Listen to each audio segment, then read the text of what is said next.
नमस्कार, hot topic में आपका स्वागत है। मैं हूं अखिलेश शर्मा। कैम्ब्रिज की यात्रा पर गए वरिष्ठ कांग्रेस नेता राहुल गांधी ने एक बार फिर से पेगासस जासूसी कांड का मुद्दा छेड़ा है। विश्वविद्यालय को अपने संबोधन में उन्होंने दावा किया कि उनके फोन में जासूसी सॉफ्टवेयर पेगासस था। उन्होंने कहा कि केवल उनके फोन में ही नहीं बल्कि भारत के कई नेताओं के फोन में जासूसी सॉफ्टवेयर डालकर जासूसी की गई। उन्होंने दावा किया कि खुफिया अधिकारियों ने उन्हें इस बारे में बता दिया था कि उनका फोन रिकॉर्ड किया जा रहा है और उन्हें फोन पर संभल कर बातचीत करने की सलाह दी गई थी। राहुल गांधी ने यह भी कहा कि भारत में लोकतंत्र खतरे में है और विपक्ष के नेता दबाव महसूस कर रहे हैं। विपक्ष के नेताओं पर तरह तरह के बेबुनियाद केस किए जा रहे हैं जिनसे बचने की कोशिश जारी है।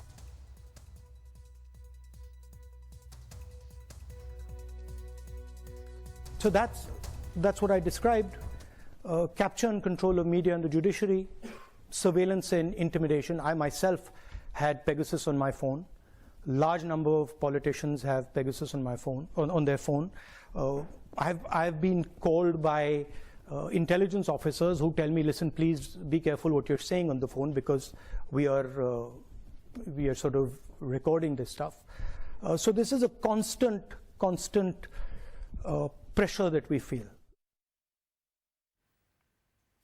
वहीं केंद्रीय सूचना प्रसारण मंत्री अनुराग ठाकुर ने राहुल के दावों की खिल्ली उड़ाई है। उन्होंने कहा कि पेगासस राहुल के फोन में नहीं बल्कि उनके दिमाग में है। उन्होंने पूछा कि आखिर ऐसी क्या मजबूरी थी कि राहुल गांधी ने अपना फोन जांच के लिए जमा नहीं कराया। ठाकुर ने कहा कि कल के नतीजे बता रहे हैं कि कांग्रेस का एक बार फिर से सूपड़ा साफ हो गया है, इसीलिए राहुल रोने धोने का काम विदेशी धरती पर जाकर कर रहे हैं। कल के नतीजे दिखाते हैं कि कांग्रेस का सुपड़ा साफ फिर एक बार हुआ है और ये रोने धोने का काम राहुल गांधी जी अब विदेशी धरती पे फिर एक बार कर रहे हैं। नतीजे क्या आएंगे उनको पता था और ये पेगासस कहीं और नहीं उनके दिलो दिमाग पर बैठा हुआ है। राहुल जी किसी और की नहीं, कम से कम इटली के प्राइम मिनिस्टर और उनके नेताओं की तो सुन लेते हैं। क्या कहा इटली के प्राइम मिनिस्टर ने?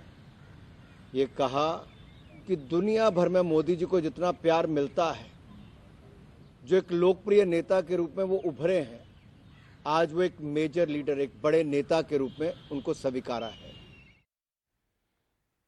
उधर कांग्रेस अध्यक्ष मल्लिकार्जुन खड़गे ने राहुल के आरोपों का समर्थन किया है। उन्होंने कहा कि विपक्ष ने यह मामला संसद में उठाया था लेकिन तब सरकार ने इसका कोई जवाब नहीं दिया था।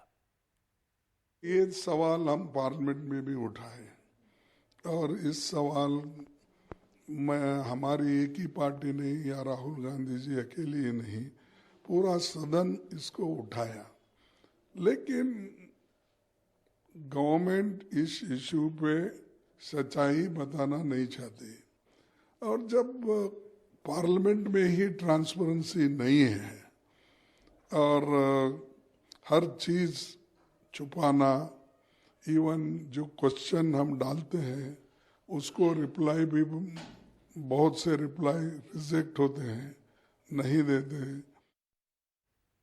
वहीं आरजेडी सांसद मनोज झा का कहना है कि पेगासस हो या ना हो, लेकिन हकीकत यह है कि फोन टैप किए जाते हैं। इससे बीजेपी के भी कई नेता डरे हुए हैं। पेगासस और नो पेगासस, फोन टैपिंग तो होती है।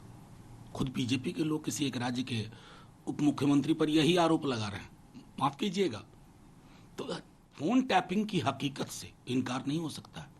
मैं आपको बताऊं, कई जो भाजपा के भी मित्र हैं मुझसे सिग्नल पे बात करना चाहते हैं। नॉर्मल कॉल पे बात नहीं करूंगा, समझते नहीं हो यार, टैपिंग चलती है। ये हकीकत है, हकीकत स्वीकारिए। अथॉरिटेरियन स्टेट के सारे फीचर्स हैं।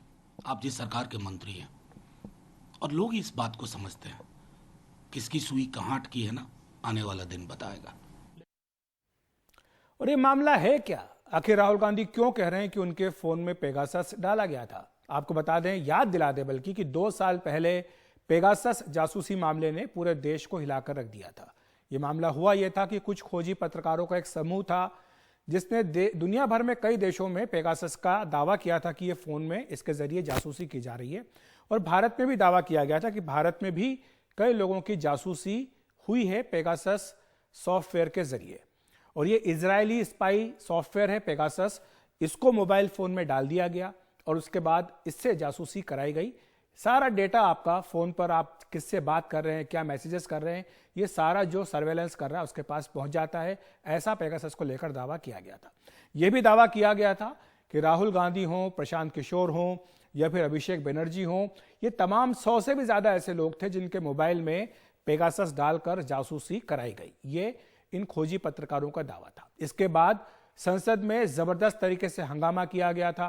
विपक्षी पार्टियों ने सरकार से इस पर जवाब मांगा था, लेकिन सरकार ने पेगासस की खरीद का न तो खंडन किया था और न ही पुष्टि की थी।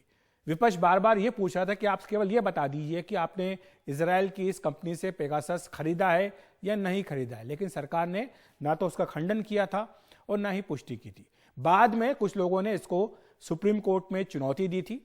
सुप्रीम कोर्ट ने इस पूरे मामले की जांच के लिए एक तकनीकी समिति बना दी थी, और आपको बता दें कि यह मामला जब तूल पकड़ा तो सुप्रीम कोर्ट में गया, और जो तकनीकी समिति बनी थी उसके बाद इसको रिपोर्ट सुप्रीम कोर्ट को कमेटी ने अपनी सौंप दी थी। रिपोर्ट में समिति ने बताया था कि उसको जांच के लिए 29 मोबाइल फोन दिए गए थे। दरअसल समिति ने कहा था कि जिन जिन लोगों को लगता है कि उनके फोन में पेगासस था, उनकी जासूसी की गई, वो अपना फोन जांच के लिए समिति को सौंप सकते हैं। केवल 29 फोन जो है वो समिति के पास आए थे, और इसमें 5 फोन में मालवेयर मिला था, यानी कुछ एक ऐसा सॉफ्टवेयर था जो जिससे गड़बड़ी हो सकती थी। लेकिन यह जांचने के लिए डेटा पर्याप्त नहीं था कि ये जो मालवेयर था ये पेगासस था या नहीं था। तो ये इस निष्कर्ष पर समिति नहीं पहुंच सकी। और रही बात सरकार की, तो यह कहा गया समिति की ओर से कि सरकार ने इस समिति के साथ सहयोग नहीं किया था। तकनीकी समिति ने यह भी कहा था कि जो भी वो रिपोर्ट दे रही है इसे गुप्त रखा जाए, क्योंकि जो डेटा है वो बहुत सेंसिटिव होता है, पर्सनल होता है, और इसलिए अगर आप इसको सार्वजनिक करेंगे तो डेटा कंप्रोमाइज हो सकता है, तो इसलिए रिपोर्ट को गुप्त रखा जाए, यह समिति की सिफारिश थी। और कुछ जो शिकायतकर्ता थे उन्होंने भी कहा था कि रिपोर्ट को सार्वजनिक ना किया जाए, ताकि उनका जो व्यक्तिगत डेटा है वो पब्लिक डोमेन में ना जाए। और आपको बताएं कि सुप्रीम कोर्ट ने इस समिति की रिपोर्ट के मद्देनजर कुछ सिफारिशें भी की थी, ताकि लोगों को जासूसी से बचाया जा सके। क्या सिफारिशें थी, एक बार नजर डाल लेते हैं। साइबर सुरक्षा को जो भी खतरा है, इसकी जांच के लिए एक एक्सक्लूसिव एजेंसी बनाई जानी चाहिए, यह सुप्रीम कोर्ट की सिफारिश थी। यह भी कहा गया कि नागरिकों को जिस तरह का सर्विलांस होता है, निगरानी होती है, उससे बचाने के लिए कानूनों में संशोधन किया जाए, ताकि उनके अधिकारों की, उनकी निजता का प्रोटेक्शन हो सके। किसी भी निजी कंपनी को जासूसी करने की अनुमति न दी जाए, यह भी सुप्रीम कोर्ट की सिफारिश में कहा गया था। गैर कानूनी निगरानी के खिलाफ शिकायत की व्यवस्था भी हो, यह भी सुप्रीम कोर्ट की ओर से कहा गया था। अब काफी वक्त इन सिफारिशों को लेकर हो चुका है। सरकार कह रही है कि इस बारे में कानून बनाया जाएगा, लेकिन फिलहाल तो जो है ये मुद्दा एक बार फिर से गर्म हो चुका है। राहुल गांधी के कैम्ब्रिज विश्वविद्यालय में दिए बयान के बाद कि पेगासस उनके फोन में था, उनको कुछ खुफिया विभाग के अधिकारियों ने चेतावनी दी थी, बताया था कि वो फोन पर ध्यान से इस्तेमाल करें, क्योंकि उनकी बातों को सुना जा रहा है, उनके डेटा को एक्सेस किया जा रहा है। तो ये मामला था पेगासस का, जिस पर हमने आज विस्तार से चर्चा की है। अब एक दूसरा मुद्दा है जिसको लेकर के भी आज काफी बातें हुई हैं। सवाल ये उठ रहा है कि क्या तमिलनाडु में बिहारी मजदूरों की पिटाई की जा रही है। बिहार विधानसभा में बीजेपी ने यह दावा किया, एक बार फिर से इस मुद्दे को उठाया और सीधे मुख्यमंत्री नीतीश कुमार के इस्तीफे की मांग कर दी। हालांकि इस पिटाई के जो वीडियो शेयर किए गए हैं वो सब किन्हीं अन्य मामलों के पाए गए हैं, जो दावे किए जा रहे हैं उससे बिल्कुल भी जुड़े हुए नहीं हैं।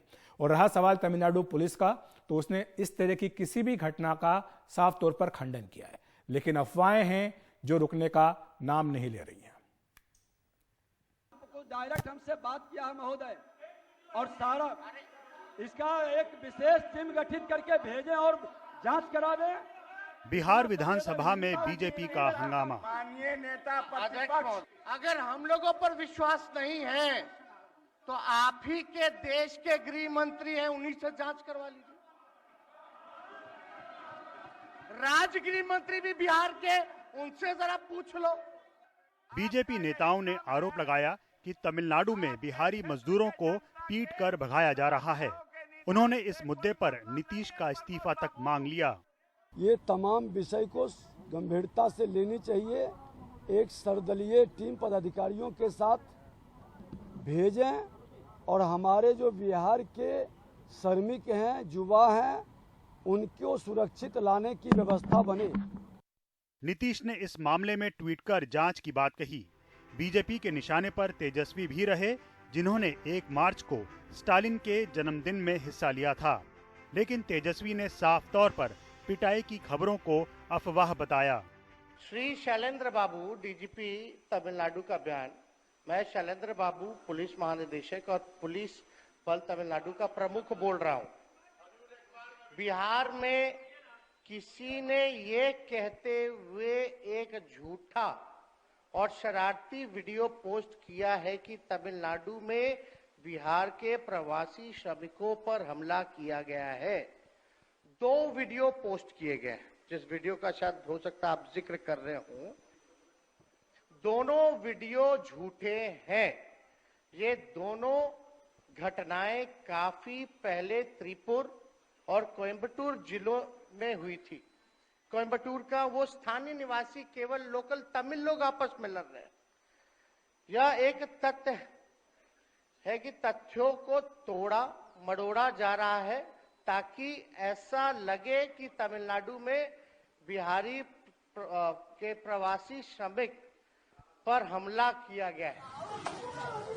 दरअसल बीते दिनों कोयम्बटूर और तिरुपुर से कुछ वीडियो वायरल हो गए, इस दावे के साथ कि एक झगड़े के बाद वहां बिहारी मजदूरों की पिटाई हो रही है।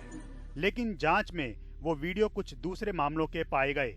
एक वीडियो बिहारी मजदूरों के आपसी झगड़े का निकला और दूसरा स्थानीय लोगों के आपसी टकराव का। तमिलनाडु पुलिस ने सख्ती से इन खबरों का खंडन किया।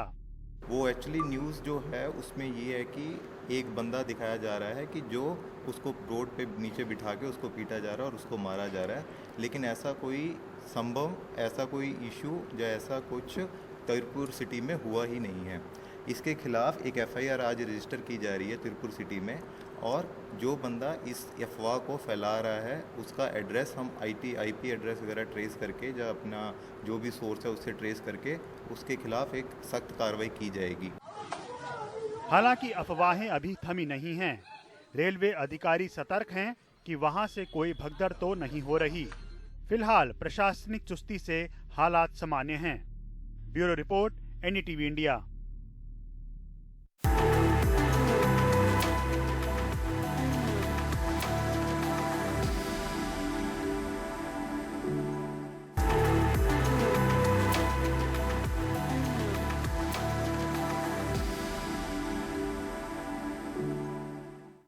वर्तमान में विधान परिषद के सदस्य सलील बिश्नोई की पिटाई के मामले में आज यूपी की विधानसभा कोर्ट में तब्दील हो गई। सलील बिश्नोई 15 सितंबर 2004 को डीएम को ज्ञापन देने जा रहे थे। इस दौरान तत्कालीन क्षेत्राधिकारी अब्दुल समद समेत 6 पुलिस वालों पर उनके साथ बदसलूकी और पिटाई का आरोप लगा। इसी मामले को लेकर संसदीय कार्य मंत्री सुरेश खन्ना के प्रस्ताव पर विधानसभा ने सभी पुलिस वालों को 1 दिन की साधारण कारावास की सजा सुनाई। संसदीय कार्य मंत्री ने जब प्रस्ताव रखा तो समाजवादी पार्टी के विधायक सदन से वॉकआउट कर गए। इसके बाद ध्वनि मत से प्रस्ताव पारित हो गया। इस मौके पर विधानसभा अध्यक्ष सतीश महाना ने कहा कि सदन के इस फैसले का संदेश दूरगामी होगा। सभी दोषी पुलिस वालों को विधानसभा में ही कैदियों के लिए बनाई गई स्पेशल सेल में रात 12 बजे तक रखा जाएगा। घटना के 19 साल बाद यह कार्रवाई की गई। खास बात यह है कि सदन के इस फैसले को हाईकोर्ट में भी चुनौती नहीं दी जा सकेगी। वर्णित परिस्थितियों एवं तथ्यों एवं विधिक संवैधानिक प्रावधानों के स्थिति में सभी माननीय सदस्यों के मंतव्य को दृष्टिगत रखते हुए मेरा यह मानना है कि प्रस्तुत प्रकरण में विशेषाधिकार समिति द्वारा सभी पाए गए दोषी अधिकारियों को कारावास की सजा दी जाए।